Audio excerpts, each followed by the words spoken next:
मित्रांनो, कसे आहेत? मजेत ना? पुन्हा एकदा तुमच्या नवीन ब्लॉगमध्ये तुमचं स्वागत आहे. दिन ट्रॅव्हल 16 कोकणकरमध्ये तुमचं स्वागत आहे. मित्रांनो, आज पालघर तालुक्यामध्ये वसलेलं एक ठिकाण सप्तशृंगी माता मंदिर हे चारोटीपासून 4 किलोमीटर अंतरावर निकावले गावामध्ये वसलेलं आहे. तिथेच आज आपण भेट द्यायला जाणार आहोत. तर व्हिडिओ शेवटपर्यंत बघत राहा. व्हिडिओ जर आवडला असेल तर लाईक करा, सबस्क्राईब करा आणि दिलेल्या शेजारी बेल आयकॉनला प्रेस करा, कारण की माझ्या सर्व व्हिडिओची नोटिफिकेशन तुमच्यापर्यंतकडे. तर भेटूया सप्तशृंगीच्या मातेच्या दर्शनासाठी. तर मित्रांनो, संध्याकाळचा टाइम होता आणि आम्ही सुद्धा गाडी घेऊन निघणार होतो. तेव्हा गावातले मुले खेळताना दिसले तर मला माझ्या लहानपणाची एक आठवण जशी आली.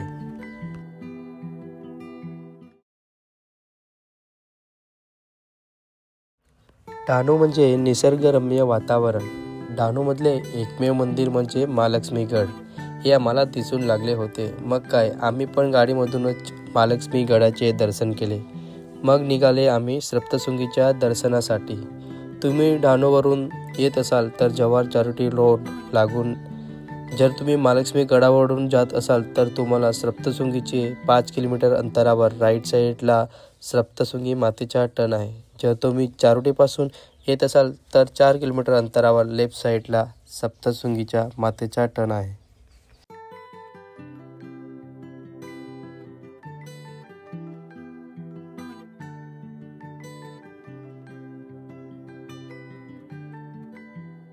पुढे आल्यानंतर निकावले गावामध्ये एक सुंदर मराठी स्कूल दिसून आली होती.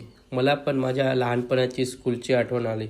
मग आम्ही रस्ता विचारलो आणि निघालो सप्तशृंगीच्या. मित्रांनो, फायनली आपण सप्तशृंगी माता निकावले गावामध्ये पोहोचले आहोत आणि माझ्या समोर तुम्ही बघू शकता आपली गाडी इकडे थांबलेली आहे. आपल्या गाडीमध्ये आपण आले आहोत. तर तुम्ही बघू शकतात माझ्या पाठीमागे मंदिर आहे सप्तशृंगी माता. तर फायनली आपल्यासमोर आजी आहे आणि आजीला विचारणार आहोत हे मंदिर किती वर्षापासून निघले आहे आणि हे आजी आपल्याला थोडक्यात माहिती देईल. आजी, हे सप्तशृंगी माता मंदिर आहे, हे जे मंदिर ते किती वर्षापर्यंत इकडे आहे? पुराणे आहे ते 2-4 पिढ्या गेल्या असते. 2-4 पिढ्या. आणि मी काय इकडची पारंपरिक वस्ती म्हणजे काय निकावले गावामधल्या काय म्हणजे हे मंदिर कसं ठिकाणी म्हणजे मांडले जाते असं? हे हा, ते काय ते वडील लोकांनी बसवेला असेल ना. म्हणजे आपले पोरांबाला वाढत नाही ना, त्याच्यासाठी आई बसवेल असं.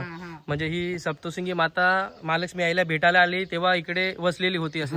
आता आपल्याला काका भेटले आहे आणि काकाला इकडे मंदिराचे काय वैशिष्ट्य आहे ते आपण तिकडे विचारणार आहोत. काका, हे मंदिर म्हणजे कशासाठी आणि काय आहे या मंदिराचे वैशिष्ट्य? मंदिर कशासाठी बनवलं असं नाही, आमचा व्यवसाय वाढत नव्हता त्या टायमाला. आमचे आजा पिंज होते, ते लोकांनी मंदिर बनवलं. मग ते मंदिर हे आई पहिली आहे परसंगी झाली ही आई. मग ती मूर्तीच्या रूपाने आणली, मंदिर बांधून तिथे ठेवलेलं आहे सप्तशृंगी माताच्या. काका, मी काय सांगतो, हे मंदिर असं लोक सांगतात की सप्तशृंगी माता मंदिर हे महालक्ष्मी आईला भेटायला आली तेव्हा हे मंदिर होतं. कसं काय? तसं नाही, ही म्हणजे गावाचे निकावले गावाचे लाडवी कुटुंबाचे व्यवसाय वाढत नव्हता. तर त्यांनी सांग आमचा व्यवसाय वाढला तर तुला रूपाने आम्ही आणून बनवून बसू. असं आहे त्याचा इतिहास. हे चुनेने बनवला. हे किती वर्षापासून आहे काय तुम्हाला? कमीत कमी 300 वर्ष झाले. 300 वर्ष झाले. हो, म्हणजे चुन्याने बांधलं, सर्व पत्राचं आहे. पत्राचं आहे का?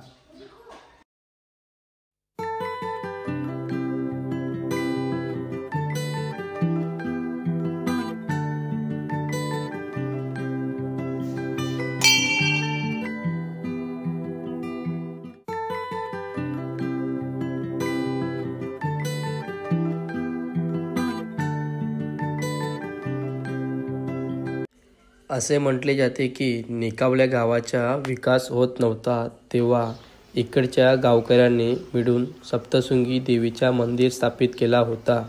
गावकऱ्याच्या सांगायचे वैशिष्ट्य म्हणजे 300 वर्ष पुराणे मंदिर बांधले गेले आहे. इकडच्या मंदिराच्या बाजूला सूर्य नदी वाहते. मंदिराचे ठिकाण निकावले गावामध्ये असून हा मंदिर सप्तशृंगी माता मंदिर हे सूर्य नदीच्या काठेवर लागूनच आहे. तर तुम्ही इकडच्या वातावरण पूर्ण एकदम खतरनाक वातावरण तुम्हाला दिसेल. सूर्य नदीवर वाहणारे पाण्याच्या वातावरण एकदम गावाला अतिसुंदर म्हटले जाते. हे गाव हे एक घनदाट जंगलामध्ये वसलेलं एक गाव आहे आणि सप्तशृंगी माताचं मंदिर हे असं आहे की मॅपमध्ये सुद्धा आता दाखवत नाही मिळत हे लोकेशन की इकडे मंदिर आहे असं. तर तुम्ही नक्की इकडे व्हिजिट करा. सप्तशृंगी माते मंदिरमध्ये यायचं असेल तर तुम्ही बाय रोडसुद्धा येऊ शकता. चारोटीपासून 4 किलोमीटर अंतरावर आहे. आणि तुम्ही डहाणूवरून येत असाल तर कमीत कमी 20 किलोमीटर अंतरावर आहे.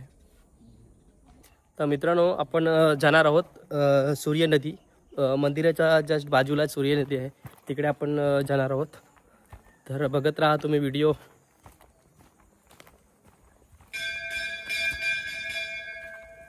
फायनली तुम्ही बघू शकता सूर्य नदीच्या किनाऱ्यावर आपण आहे आणि थेट तिकडेच जाणार आहोत आपण.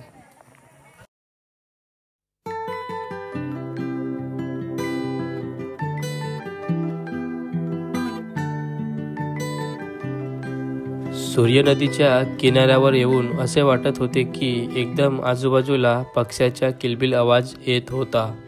मी इथे 2-3 वेळा इथे आलो होतो तेव्हा पूर्णपणे नदी ही सुकलेली होती, पण आता बघितले तर पाणी पूर्णपणे भरलेला होता. हे बघून मला खूप चांगलं वाटलं होते.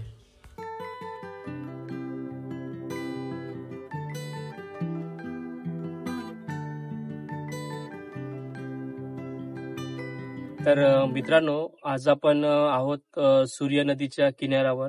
ही सूर्य नदी हे सप्तशृंगी मातेच्या पाठीमागे वसलेले एक सुंदरशी नदी आहे. हे नदीचे पाणी सूर्य डॅमवरून येते. तर इकडे हे डहाणू तालुक्यामध्ये वसलेले एक प्रमुख ठिकाण आहे, जे निकावले गावामध्ये वसलेलं आहे. तर इकडे तुम्ही नक्की भेट द्या सप्तशृंगी मातेच्या मंदिरामध्ये, कारण की इकडचं वातावरण अगदी सुंदर आहे. आणि माझ्या पाठीमागे तुम्ही बघू शकता पूर्ण फार मोठी नदी आहे. तर तुम्ही इकडे एन्जॉय करू शकतात. व्हिडिओ जर तुम्हाला आवडला असेल तर नक्की लाईक करा, सबस्क्राईब करा आणि दिलेल्या शेजार बेल आयकॉनला प्रेस करा, कारण की माझ्या सर्व व्हिडिओची नोटिफिकेशन तुमच्यापर्यंत कळेल. तर भेटूया पुढच्या व्हिडिओमध्ये.